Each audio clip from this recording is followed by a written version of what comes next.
얼마 전 신호대기로 정지하던 중 뒤에서 차가 박았습니다. 이 사고 차량 운전자가 음주운전은 아니었는데요. 제가 평소에 디스크가 있어서 그런지 2주 넘게 입원을 해야 하고 이후에도 통원 치료를 받으라고 진단을 받았습니다. 차의 수리 비용은 300만 원 정도 나왔고요. 근데 사고 차량 운전자 보험사 측에서 연락이 와서 합의를 하자고 하더라고요.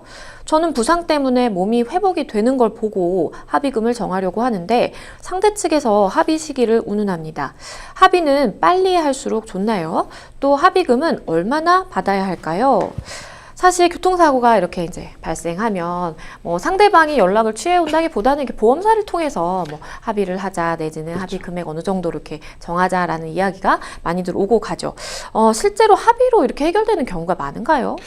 지금 사연자분에서 조금 이제 섞여 있는 것으로 보이는데 네. 사고가 났으면 이제 대물 처리로 이제 아마 자동차 수리가 이루어졌을 것이고 그쵸. 사연자분이 다쳤기 때문에 대인 사고로 이제 병원 치료를 받아 오셨을 텐데 보험사에서 이제 대인 사고와 관련해서 이제 치료 기간이 길어지면 그 금액을 줄이기 위해 별도 합의를 통해 종결을 시도하는 경우가 그쵸. 많거든요. 아마 사연자분의 경우는 그런 이제 대인 사고 종결을 위한 합의 시도로 보입니다. 일단은 지금 우리 상담자분 같은 경우에는 이제 통원 치료를 계속 받았고 네. 입원도 해야 되고 그런 네. 상황이었어요. 그러니까 차도 파손이 되고 이제 부상도 당하신 그런 상황인데 보험사로부터 받을 수 있는 내가 손해배상 항목은 또 어떤 경우를 생각해 볼 수 있을까요? 네.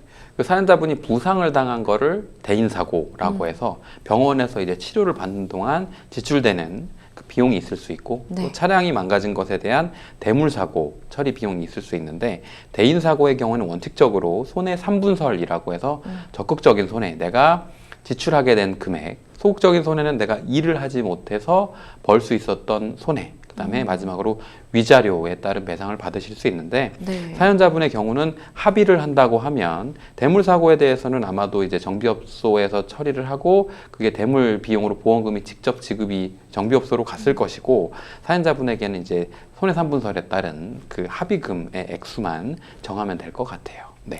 그런데 이제 우리 상담자분들이 가장 어렵다고 느끼시는 네. 부분이 합의금을 과연 어느 정도로 하는 것이 적정한가 네. 이걸 많이 궁금해하세요. 어떻게 좀 책정이 될까요? 이게 지금 사연자분의 말씀만 듣고 제가 이건 얼마입니다 라고 말씀드리기가 어렵죠. 네, 어려운 그렇죠. 부분이 있는데 합의금 책정은 원칙적으로 손해 정도에 따라서 정해지게 되거든요. 그래서 가령 골절이 발생했다든지 아니면 후유 장애가 남는 경우라고 하면 당연히 합의금 혹은 이제 그 금액은 더 상승해야 할 것이고 그렇죠. 단순 타박상이라고 하면 또 그 경미한 사고로 인해서 금액이 낮을 텐데 이 금액 그 다친 정도 그다음에 향후에 치료가 얼마나 진행될 것으로 보이거나 후유 장애가 남을 것으로 보이는지 등을 종합적으로 고려해서 금액을 산정하게 된다. 이 정도 일단 말씀드릴 수 있을 것 같아요. 네, 일단은 우리 상담자분 같은 경우에는 평소에 이제 네. 디스크가 있었다라는 말씀을 해주셨어요. 그런데 이번 사고를 통해서 이게 더 악화됐고 네. 혹시나 내가 추후에도 이런 후유증에 계속 시달리지 않을까라는 걱정을 당연히 하실 텐데요. 네. 후유증까지 고려를 해서 합의를 해야 될까요? 그래서 이제 우선은 이제 후유증 발생 여부가 불명확한 상황이라면 저는 뭐라고 권해드리냐면 굳이 서둘러서 아직 합의하실 필요는 없을 것 같다.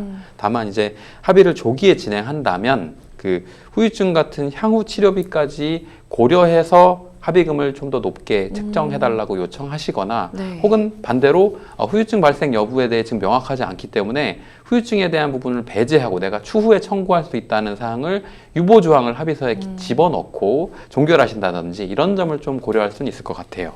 네. 그리고 우리 상담자분 같은 경우에는 내가 좀 회복되는 걸 보고 합의를 할지 말지 좀 결정을 하고 싶다라는 입장이신데 상대방은 빨리빨리 하자라고 네. 하는 상황이거든요. 네. 이 합의를 해야 되는 뭔가 기간이라든지 이런 게 있을까요?